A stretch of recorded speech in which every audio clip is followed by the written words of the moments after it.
বিরোধী দল যেন তার ন্যায্য অধিকার, সংসদে কথা বলার অধিকার পায়, সেটা আমরা আশা করি।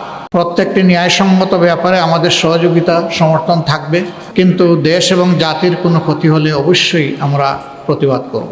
কোরআনের মূলনীতির ভিত্তিতেই আমাদের এই অবস্থান স্পষ্ট।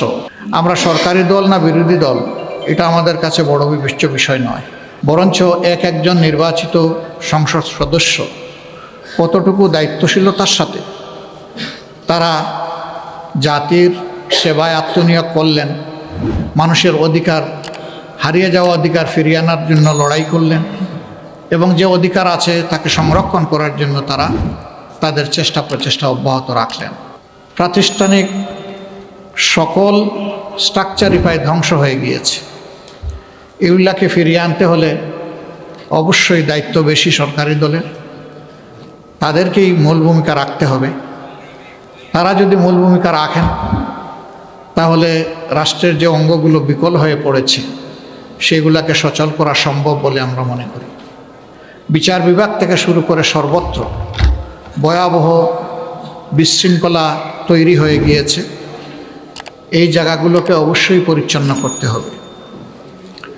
আমরা দায়িত্বশীল বিরোধী দল হিসাবে আমরা জনগণের সাথেই থাকব ইনশাআল্লাহ। জনস্বার্থ সংরক্ষণ, দেশের স্বার্থ সংরক্ষণ হবে আমাদের মূল দায়িত্ব।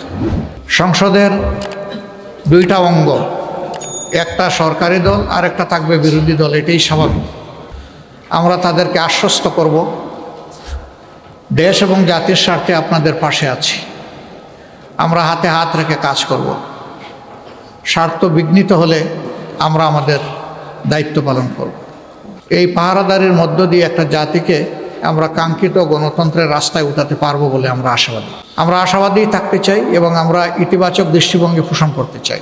আইন শৃঙ্খলা রক্ষা করা, সামাজিক সৌন্দর্য বিধান করা, মানুষের অধিকার সংরক্ষণ করা, জনজীবনে নিরাপত্তা নিশ্চিত করা, যদি সরকারি দল আন্তরিকতার সাথে উদ্যোগ গ্রহণ করেন এবং আমরা সেই ক্ষেত্রে সহযোগিতা করব, আমরা আশ্বাস দিচ্ছি।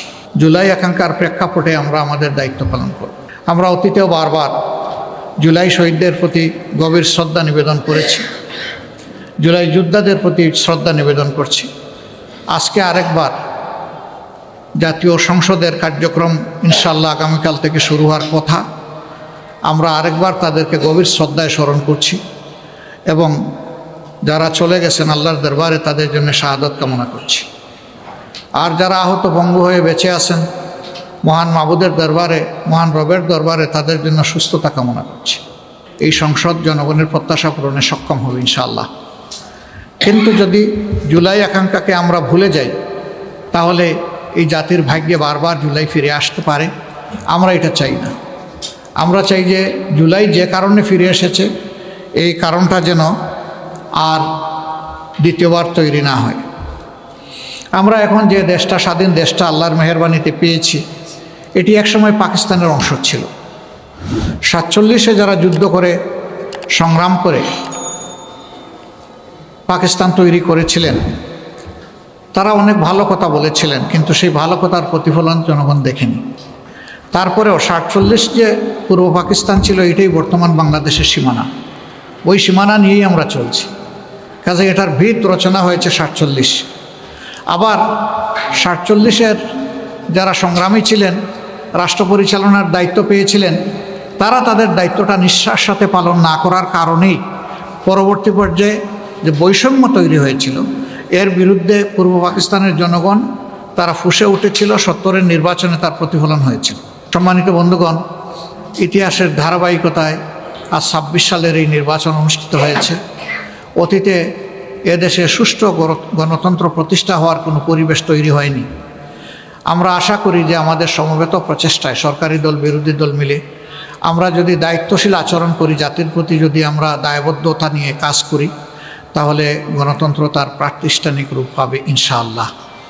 এর কোনো বিকল্প আপাতত নেই, আমাদেরকে সেদিকেই ফিরে যেতে হবে। তবে হ্যাঁ, এই পরিবেশ ফিরিয়ে আনা খুব সহজ বিষয় নয়, অনেক চ্যালেঞ্জ আছে এর সামনে, আমরা বুঝি।